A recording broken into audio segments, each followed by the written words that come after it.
Hello and welcome. My name is Rob Simonds, and I'm the board president of the Downtown Chamber Series. And I'm joined today by Chad Cannon, a composer from Los Angeles, we're going to present a work of his on our concerts on May 17th and 18th at First Studio. Really evocative work called Citizen 13660. So welcome, Chad. Thanks, Robert. Nice to meet you. Yeah, likewise. So this work, Citizen 13660, comes from an illustrated memoir by Miné Okubo that was written in 1946. Could you tell us a little bit more about what that book is and maybe how it inspired you to write a piece about it? Yeah, so Miné Okubo was someone who had previously been a Works Progress Administration artist, a WPA artist during the 1930s. So she had created works of art for the government, and then fast forward a decade, she's sitting in I think she was in Manzanar, but one of the camps as an incarceree during this terribly unconstitutional incarceration of Japanese Americans, many of whom were citizens. And her artwork is very pointy. That's a word that I think that comes to mind. Like it's depicting scenes of life in the camps, but in a cartoonish kind of way. And I think in a lot of ways she's poking not fun, but like she's pointing out the absurdity of this whole experience she's having. And of course, the title is Citizen 13660, which is her name now. After she's had a name as an artist already, she became just a number, right? So it's a really sad story, but I think her art is really an important emotional record of what happened in those camps. As you said, a trained artist, educated in America, had advanced degrees in Yeah, from artwork. UC Berkeley. Yeah. And her illustrations, though, were the first depictions of the internment, given that there were no cameras there. That's right. Well, there were cameras, but those photographs I think were not published until later. Hmm. But some of her depictions are, yeah, there's probably depictions that she's got in there that aren't, recorded with photography. So these were very vivid portraits of what the internment was like. How did you morph that into music? I had two sort of in-person experiences as I was learning about the internment. The first was visiting the Japanese American National Museum, which has a lot of artifacts and beautiful display, and it's definitely something people should visit if they ever come to Los Angeles. And the second was I actually drove up to Manzanar, the internment camp in the middle of the desert in California, and just walked around. They still have a lot of the barracks set up, so you can actually walk in where all these people were living. And it's just this really flat desert beneath it. And there's so much dust. Even just walking around in the middle of the day was like, I had dust in my eyes. My contacts were, my eyes were like red after having been there for a couple hours. So one of the themes that was very strong in all the exhibitions was like the dust was terrible, the conditions were terrible, we were freezing, we were too hot. It's like this physical experience that they were all having over these 4 or 5 years that they were in the camps. I guess mostly 3 to 4 years. But so one of the movements in my work is focused on this experience of the dust. Hmm. It's the second movement in my piece, and I chose the note D, which is kind of cheesy, but it represents dust, right? And you hear the D is just pervasive throughout the whole piece. It kind of never goes away. And so that's intentionally sort of supposed to be a little bit annoying, like in an audible way, in order for you to, like, as you're hearing this piece, connect it to the dust that these people must have been feeling and experiencing and all over their stuff and in their beds and everywhere, right? So Tell me more about the genesis of the work itself. How was it commissioned? What were the early conversations around it like? How did you choose the orchestration? yeah, so the commission came from the Barlow Endowment for Composition at Brigham Young University, which is a program where you partner with ensembles and they agree to perform your work if you get the commission. And so I had come to Matt, or I think Matt Oshida and I had found each other, and we decided to present this plan, and we got the commission, so we decided to do it. And by not happy, but just interesting coincidence, Matt Oshida, his grandparents and many of his extended family were all interns. So then it became a very personal piece for Matt. And I'm excited for him to tell the audience more about that, especially because in Arizona, like I think his grandparents met in one of the Arizona camps. And so it's like very meaningful for him to take a work that's about that subject to Arizona. And just as a point of clarity, Matt Oshida is a member of the Phoenix Symphony and will Thank be you. performing this work on the Downtown Chamber Series. So tell us a little bit more about the commission for the specific ensemble. What was it like writing for string quartet and clarinet? That's a fun group. I mean, I'm a string player, so I'm used to the string quartet, but I'm not a woodwind player, so it's really fun to have an opportunity to write something fresh in that group. And it's for me, I just love the sound of the clarinet. Um, it works really well with, as a counter color to the four strings. Hmm. And in this piece, it becomes very melodic at times. There's one piece about boredom in the camps, and the clarinet kind of takes the lead there as you're sort of experiencing this slow day-to-day pace in the camp, wondering if you're ever going to get out.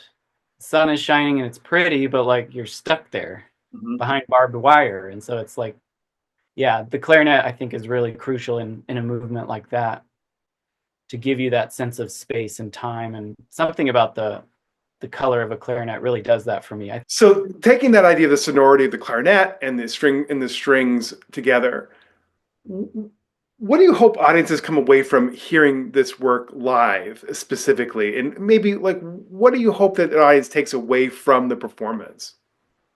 Well, first and foremost, I hope people take the take a history lesson from it, which is, this horribly unfair and unconstitutional thing happened in a time of crisis. And how can we as a society avoid mistakes like that in the future? So that's first and foremost. But maybe as a piece of art, I think I personally really believe in the power of live music and just sitting in a room with these musicians. The metronome's probably not going to be perfect. Their timing might be a little rough, but the roughness of that and the fact that you're sitting in a room together, we're taking this risk of listening to a live piece of music, and the performers are always at risk of something could go wrong, a page falls down, so I always find that really exhilarating to sit in a room with live musicians, and I so appreciate that there are people who will be there at this live event, and I hope that they walk away a little bit changed by the music they're going to hear. I should Um, mention too that Chad will be joining us on Saturday for the performance in Phoenix. So make sure you come up and say hi. Um, Chad, you have a eclectic career. You're writing for music for the stage, you're writing music for the concert hall, you're writing music for films. Can you tell us a little bit how writing for those different um, media, I guess, how are they different? well, one thing that's common to most of my work, including Citizen 13660, is this inspiration coming from a visual medium. Mhm. In this case, it's Miné Okubo's artwork. In the case of a lot of the documentary films and video games that I work on, each one has their visual package that I receive when I get commissioned to write music for it, and I'm always watching these images and trying to respond in an organic and hopefully some kind of way that will help, carry the story across to the audience. So, but the technical differences are quite, there is a lot of difference. Like writing for a film, I have to be exact on these times. When I'm writing for a game, it's more like, I have to write music that's loopable because, until a player makes a choice, the music needs to be able to continue. And then when they make a choice, there's a change and it moves into another, a higher emotional state or something. And those commissions are a little more, they feel kind of like college composing assignments, to be honest, because it's sort of like, well, how do I make that thing work as a loop and like not have it disrupt the texture once it loops again. And so those are kind of fun little compositional challenges, if you will. Whereas writing for a concert, I really want these pieces to be digestible quickly. It's not something that people are going to have an opportunity to hear a lot of. It might be a once in a lifetime experience for them to hear this particular piece. So I actually really like short form pieces for live settings. So that's what this piece is. It's a set of 8 vignettes. Each one's only like 1 to 2 minutes long. So it moves pretty quickly, and hopefully people just get a flavor of it, and then they take more of an interest in Miné Okubo's work and learn more about that themselves. And yeah, so I like short form. That's just me. Do you think that the movements of the Citizen 13660 can stand on their own, or are they each I individual part? I've performed some of them on their own. If we had a request for 10 minutes, like 6 minutes of music at an event, we've done in the past, we've done two or three movements and it played fine. Mhm. But I do think having the whole arc of the piece, it's constructed with that in mind. And so, I think it's so interesting you say that that your musical imagination is spurred on by the visual component.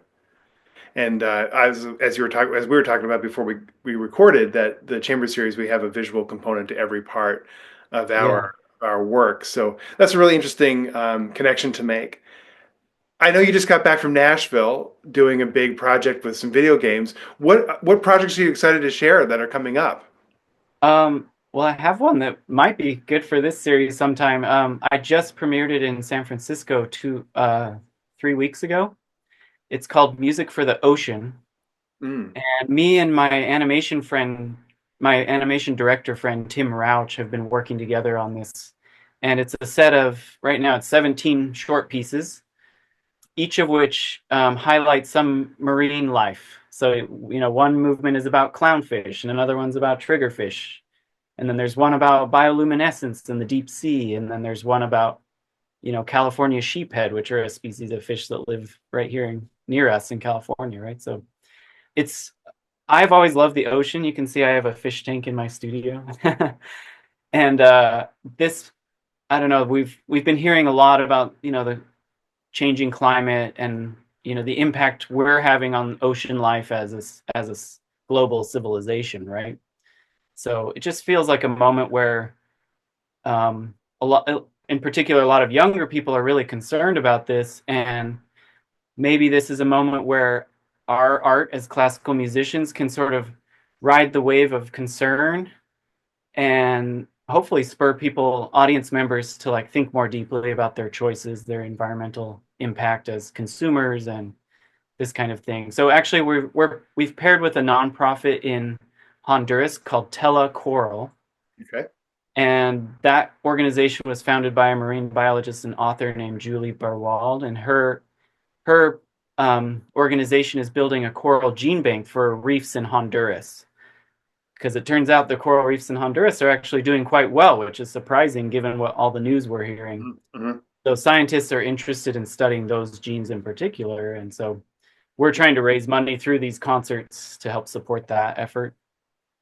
Well, we certainly have done a fair amount of climate-focused classical music on this Sure, series. yeah, So that's let's awesome. keep that conversation going. Yeah, for sure. I I love can it. I can show you the animation we've got. It's just really fun and very colorful, and it's exciting with all the motion on screen behind the performers. So yeah, it's just fun and hopefully inspiring for people. So Great.